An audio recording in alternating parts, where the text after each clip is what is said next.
देख रहे हैं मसाइल का हल चैनल।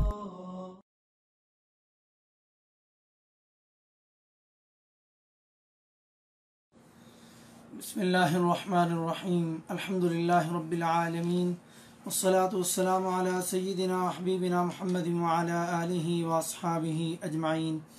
मोहतरम नाज़रीन, आज हम इंशाअल्लाह 20वें पारे का ख़ुलासा आपकी खिदमत में पेश करने जा रहे हैं। 20वें पारे के शुरू में अल्लाह ताला ने मुशरिकीन को मुखातिब करते हुए उनसे चंद सवालात किए। अगर एक आम अक्ल वाला शख्स भी इन पर गौर कर ले तो तौहीद समझना नहायत आसान हो जाए। पहला पॉइंट आयत नंबर 60 में अल्लाह ताला फरमाते हैं, भला बताओ कि आसमानों और ज़मीन को किसने पैदा किया, किसने आसमान से बारिश बरसाई, फिर उससे हरे भरे बारौनक बागात उगा दिए। इन बागों के दरख्तों को तुम हरगिज़ नहीं उगा सकते। क्या अल्लाह के साथ और भी कोई माबूद है? बल्कि ये लोग पीछे हट जाने वाले हैं, यानी सीधे रास्ते से।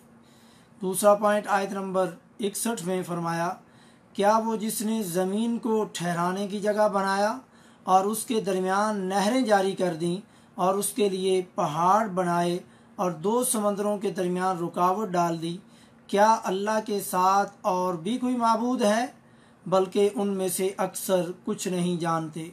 तीसरा पॉइंट आयत नंबर 62 में, कौन है जो लाचार व बेबस और बेकस की पुकार को सुनता है जब वो पुकारे और उसकी परेशानी को दूर करता है? क्या अल्लाह के साथ कोई और भी माबूद है? तुम सब कम नसीहत और इबरत हासिल करते हो। चौथा पॉइंट आयत नंबर 63 में, कौन है जो तुम्हें खुशकी और तरी की तारीकियों में राह दिखाता है और जो अपनी रहमत से पहले ही खुशखबरियाँ देने वाली हवाएं चलाता है? क्या अल्लाह के साथ कोई और भी माबूद है जिन्हें ये उसका शरीक करते हैं? उन सब से अल्लाह बुलंद वाला है।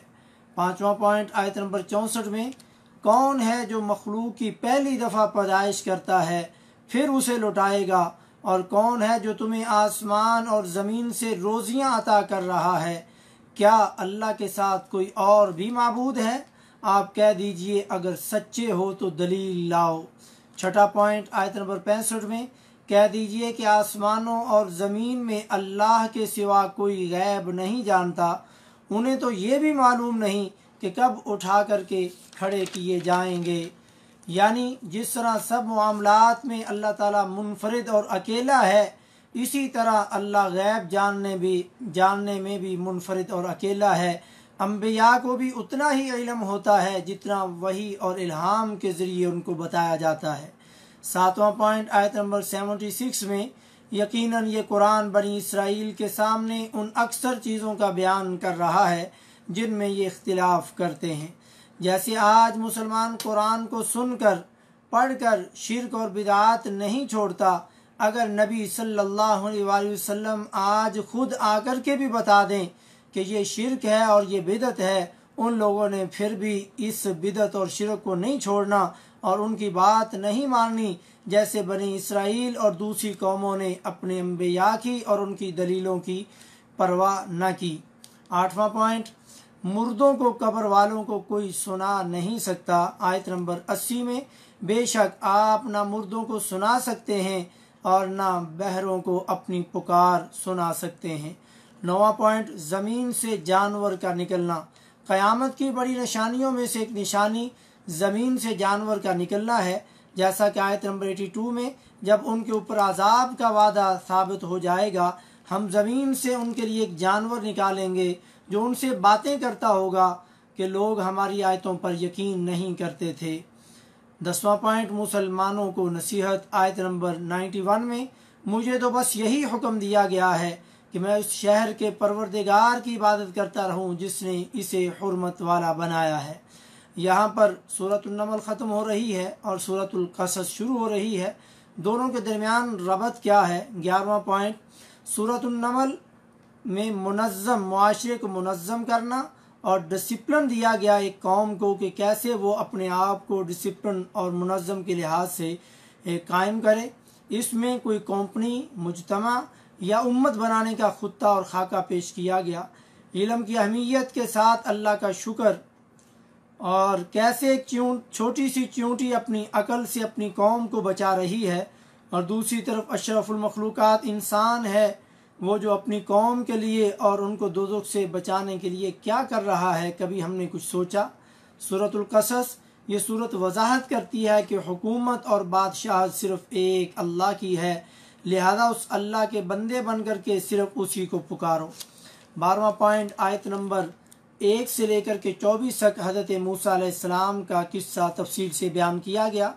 फ़िरौन का मूसा अलैहिस्सलाम से बचने के लिए बनी इसराइल के पैदा होने वाले बच्चों को कत्ल करना और औरतों को ज़िंदा छोड़ देना, फिर मूसा अलैहिस्सलाम का पैदा होना और फ़िरौन के घर में परवरिश पाना, और फिर जवान होने के बाद उनसे 2 लड़ने वालों में से एक को मुक्का मारना और उस एक मुक्के से उस फ़िरौनी का कत्ल हो जाना। तो आप अलैहिस्सलाम ने अल्लाह से सच्ची तौबा की, अल्लाह रब्बुल इज़्ज़त ने उन्हें माफ़ कर दिया। फिर सुबह किसी ने आकर के उनको कहा कि यहाँ से निकल जाओ, सरदार लोग आपको कत्ल करने का सोच रहे हैं। आप अलैहिस्सलाम अचानक निकले और अल्लाह ने रास्ता दिखाया कि मदियन पहुँच गए, और वहाँ देखा कि लोगों की एक जमात जानवरों को पानी पिला रही है और 2 औरतें अलग खड़ी हैं। तो आपने उनसे पूछा तो उन्होंने जवाब दिया कि हम इख्तिलात नहीं करती, जब ये लोग पानी पिला करके चले जाएंगे तब हम पानी पिलाएंगी। चुनाचे मूसा अलैहिस्सलाम ने उनके जानवरों को पानी पिलाया और वो चली गई और ख़ुद पीछे हट करके बैठ गए। 13वां पॉइंट, और दुआ करने लगे, रब्बी इन्नी लिमा अनज़लत इलैया मिन खैरिन फ़कीर।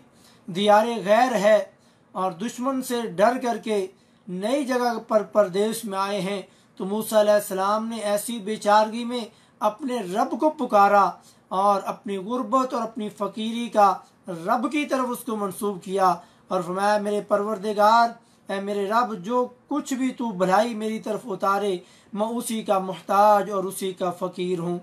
लोग आज नबी के फ़कीर, हत्ता के नबी के कुत्ते और नबी के सग अपने आप को कहते हैं, लेकिन नबियों का ये तरीका नहीं।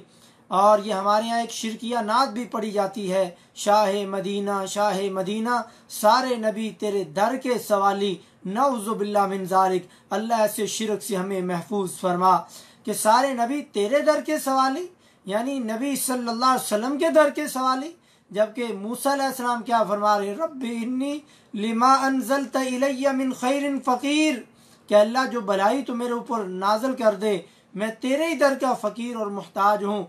और अल्लाह ने सूरह फातिर के 3 रुकू के शुरू में फरमाया, या अय्युहन्नास अंतुमुल फुक़राउ इलल्लाह, क्या दुनिया जहाँ के लोगों, तुम सारे के सारे, कोई नबी हो या वली, कोई बड़ा हो या छोटा हो, तुम सारे के सारे एक अल्लाह के दर के फ़कीर हो। तो ये शिरकिया नाज से मुसलमानों को बच जाना चाहिए और ऐसा शिरकिया अकीदा ख़त्म कर देना चाहिए।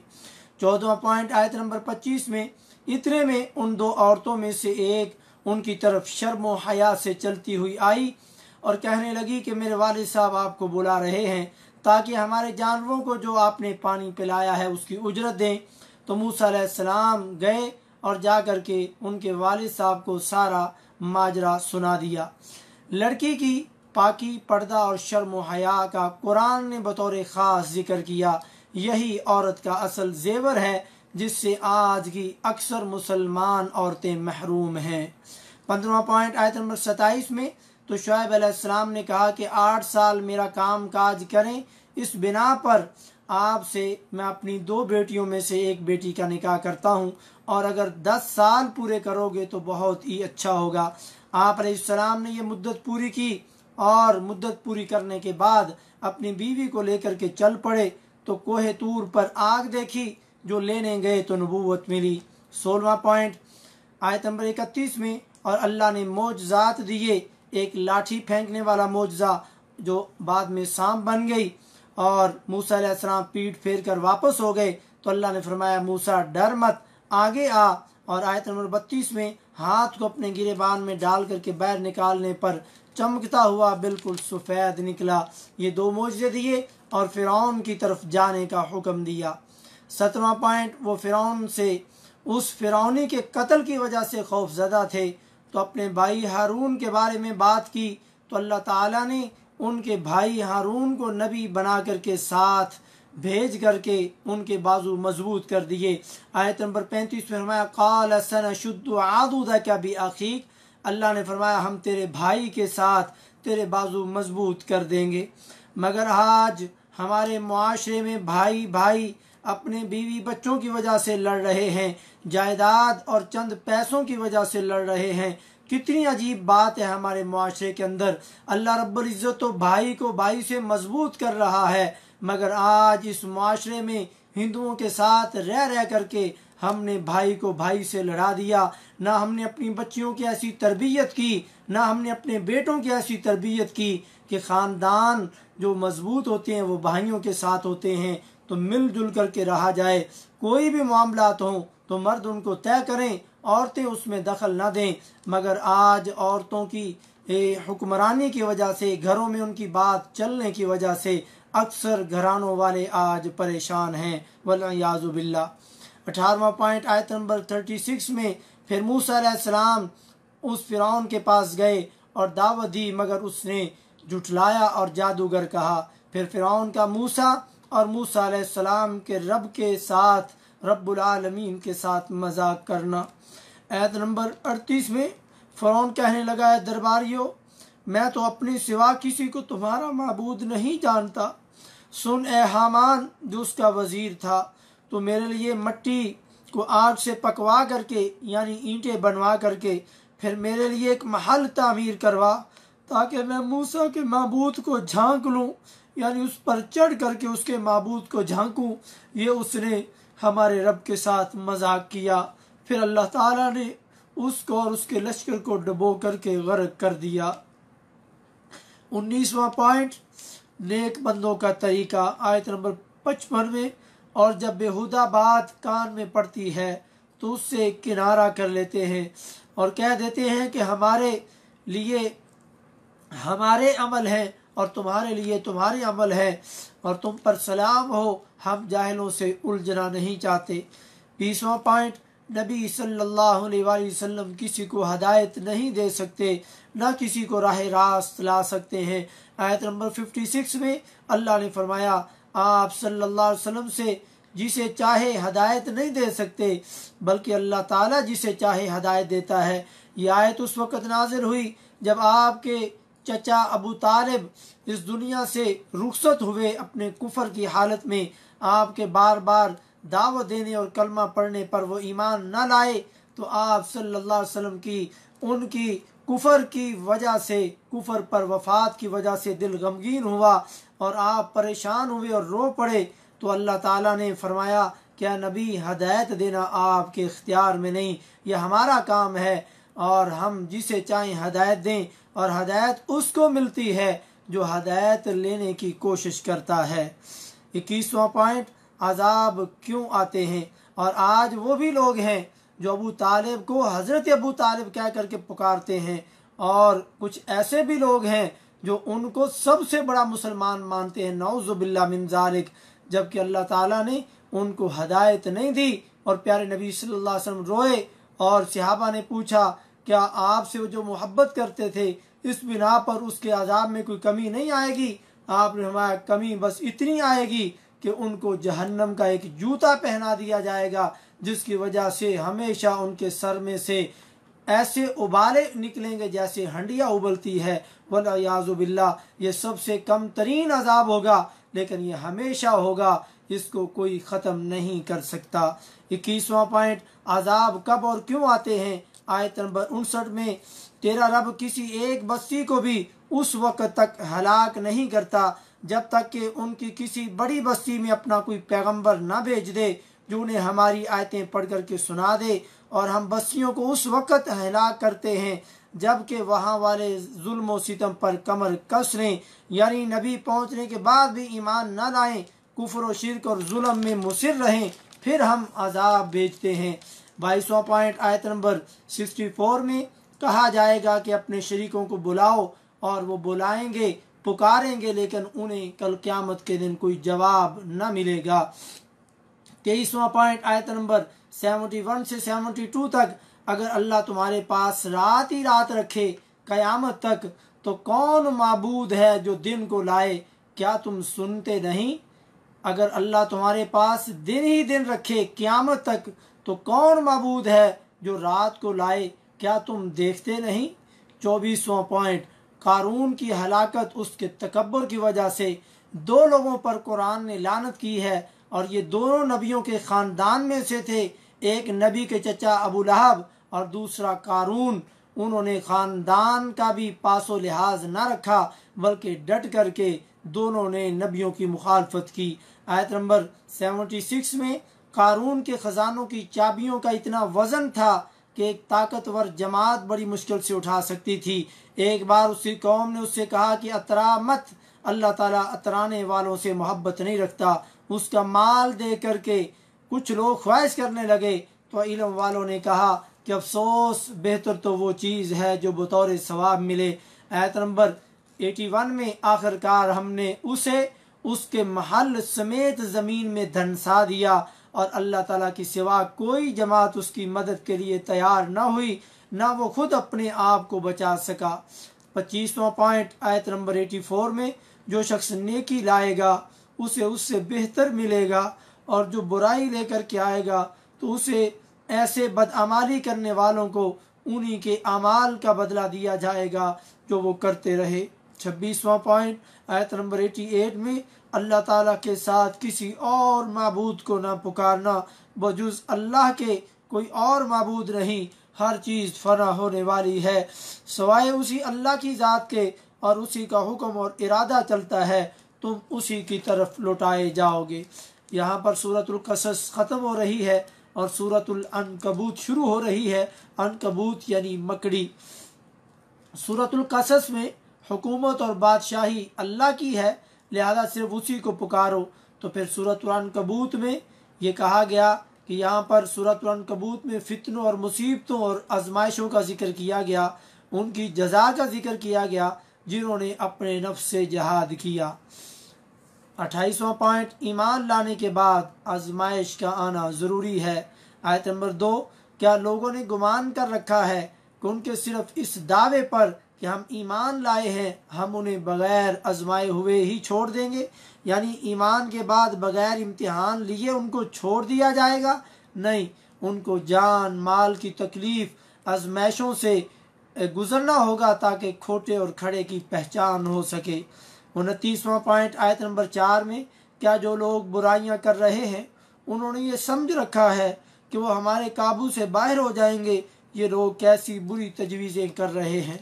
30वां पॉइंट, आयत नंबर 8 में, वालिदैन के साथ हुस्न सलूक का हुक्म दिया गया, सवाए अगर वो शिरक का हुक्म दें तो उनका कहना न मानना, और शिरक के साथ वो किसी भी गुनाह का हुक्म दें तो उनका कहना न मानना, क्योंकि ला ताअत लि अहदिन फी मासियतिल्लाह, कि अल्लाह की नाफरमानी में किसी और की इताअत नहीं है।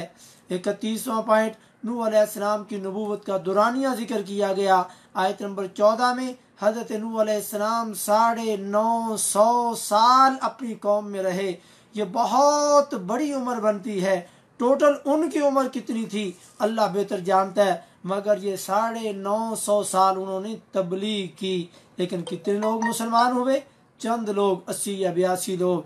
आज हम चंद लोगों को दावत दे करके, दरस दे करके अपना दिल छोटा कर लेते हैं कि किसी ने दरस सुना नहीं। तो मेरे भाइयों, नूह अलैहिस्सलाम की ये दावत को मद्देनज़र रख करके आपका काम अल्लाह की तरफ बुलाना है।